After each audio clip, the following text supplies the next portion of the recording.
मित्रांनो, तुम्ही तुमचं होम लोन क्लिअर केल्यानंतर या 5 गोष्टी क्लिअर करून घेणं खूप गरजेचं आहे. जसे की नंबर 1, तुम्ही बँकेकडे दिलेले तुमचे सगळे ओरिजिनल डॉक्युमेंट्स जसे की sale deed, power of attorney आणि इतर सगळे महत्त्वाचे डॉक्युमेंट्स कलेक्ट करणं गरजेचं आहे. नंबर 2, बँकेकडून एनओसी घ्यायची आहे, म्हणजे नो ड्यू सर्टिफिकेट घेतल्यानंतर सुद्धा बँकेकडून फायनल बँक स्टेटमेंट घ्यायचं आहे, ज्यामध्ये तुमची लोन अमाऊंट ही 0 असली पाहिजे. नंबर 3, बँक तुमची प्रॉपर्टी लाईन करते किंवा राईट टू पोझेशन केलेली असते, म्हणजे तुम्ही लोन चालू असताना तुमची प्रॉपर्टी सेल करू शकत नाही आणि तुमचं लोन क्लिअर झाल्यानंतर हे डॉक्युमेंट बँकेकडून क्लिअर करून घेणं गरजेचं आहे. नंबर 4, अपडेटेड अनकॉम्प्रिहेन्सिव्ह रिपोर्ट, म्हणजे तुम्ही तुमच्या प्रॉपर्टीवर जे ट्रान्झॅक्शन केलेले आहेत त्याचा अपडेटेड रिपोर्ट तुमच्याकडे असणं खूप गरजेचं आहे.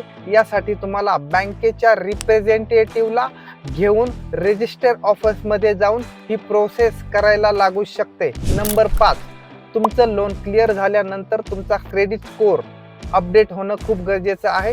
यासाठी 30 दिवसाच्या आत जर तुमचा क्रेडिट स्कोअर बँकेने अपडेट केला नाही तर तुम्ही त्यांच्यावर कंप्लेंट करू शकता. मित्रांनो, हा महत्त्वाचा व्हिडिओ तुमच्या सगळ्या मित्रांना शेअर करा व असेच महत्त्वाचे व्हिडिओ इथून पुढेही पाहण्यासाठी लगेच सबस्क्राईब करा.